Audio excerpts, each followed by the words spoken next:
What this episode lacked in action, it more than made up for with the creativity, the characterization, and just the background development for all of these wonderful characters, good and evil. Akame ga Kill, Episode 13, Kill the Nuisances. Well, hello, my brothers and sisters and Night Raid members and Jaeger supporters of the Nerd Nation, and of course, Esdeath lovers. I'm in that category. I, as always, am Jim, and I'm here to bring you another review on the awesome and engrossing and bloody as hell tale of Akame ga Kill. Now, our last episode, for the most part, was really kind of a setup and sort of a bridge into, I guess you would say, kind of like the next arc, if you will. Really just kind of setting up and introducing us formally, I don't know why I say that. It's not like I get the two confused, just my mouth does. I don't know. But, introducing us to the two new members, one, of course, being Chelsea, who I know rubbed a lot of people the wrong way because of some of the things that she had to say about the deceased. But ultimately, I kind of sided with in the sense that, hey, listen, she's there to make an honest assessment of things as an outsider, okay? She's not emotionally tied to these people yet because she hasn't been with them for that long. So she's just giving her honest opinion on what she sees from the outside. Should she have filtered it a little bit? Maybe, but, that's a story for another time. And then, of course, Susanoo, which is just this badass Imperial Arms that's actually like an organic living Imperial Arms. Like, I would love to have one or even two of him. So, anyway, that's where things kind of left off.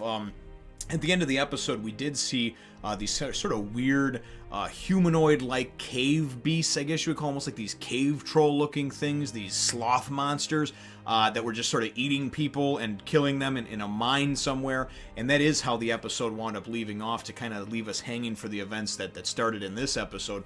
We wind up seeing in this episode, for me, it was a tale of two sides, really. You have the folks for Night Raid who, although they're going against the law, they're doing the right things, or some of the wrong things, for the right reasons. The end result is that they want to obviously release the capital from the tyrannical grasp that it's under, and I understand that point of view. And then you go and you look at, like, Esdeath and her Jaegers, right? And as you get to know several of them, or a few of them at least in this particular episode, you see that they're not all bad either. They're following orders and doing what they're told to, but I mean, there was a point in this episode where the lines were blurred between right and wrong and good and bad. When you looked at it, because you have to look at the perspective of these Jaegers. The one guy, and I forget his name now, escapes me for the life of me. He's the guy that's with the flamethrower and everything like that, and the mask, and looks like somebody from Borderlands, looks like one of the psychos. You wind up finding there's a touching moment where his wife and child come in and kind of come to work to bring him his lunch and everything like that. And you see that there's a human side to this guy, right? And then there's a point in an action-filled part of it when the Jaegers are attacking some of these like mole men, cave beast type things, that he comes in and just starts annihilating and destroying things. And he even says, when I think it's Wave that says to him, "Oh, you're such a good guy. I don't know why you get such bad looks from everybody based on just your appearance." He says, "I'm not a good person." He says, "I've burned entire villages because, there was an infection, and people that sat there and told me and pled to me, I don't want to die. I'm not infected. I did anyway because it was my orders."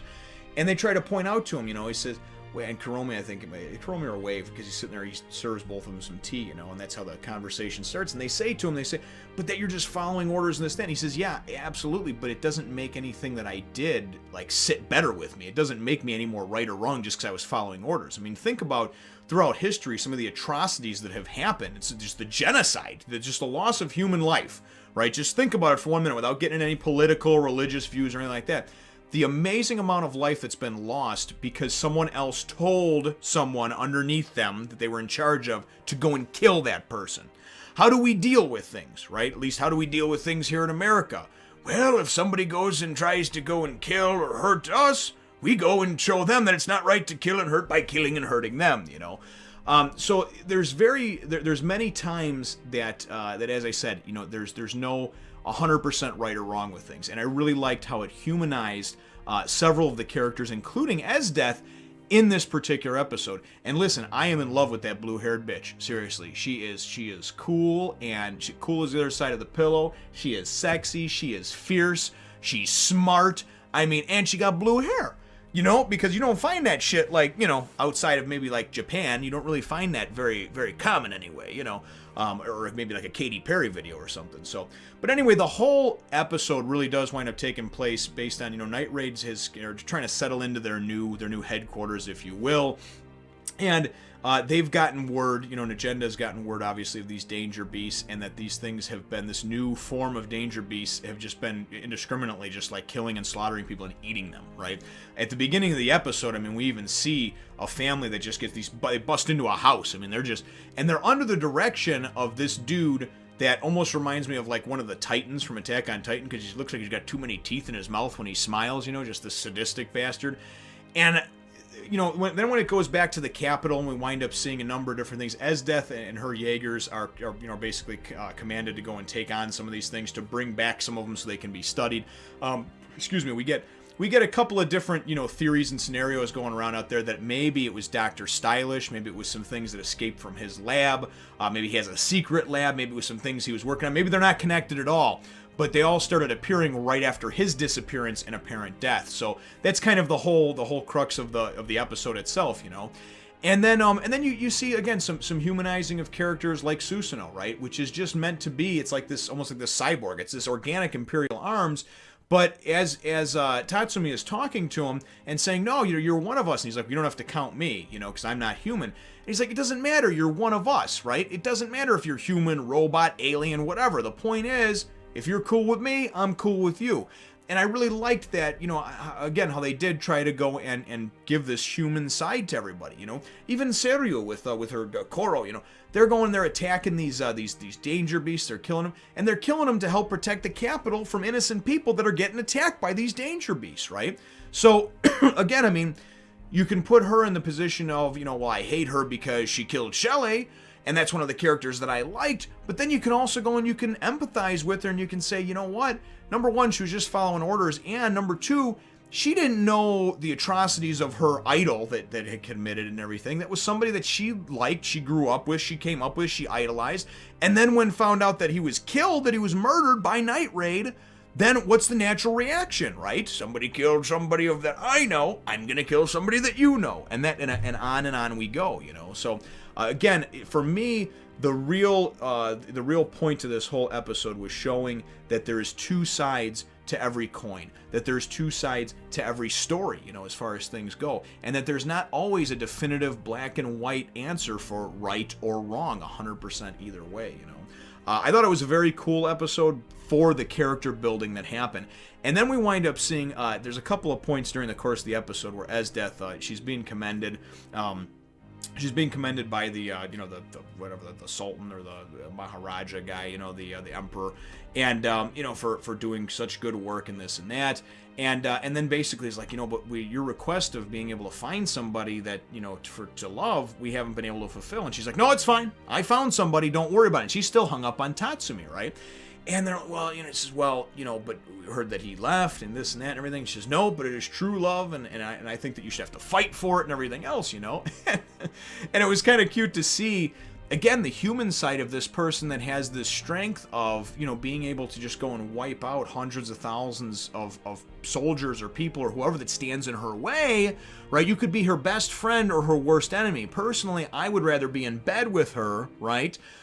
Than being on the other side of the fence, because if you're on the other side of the fence, not good at all, right?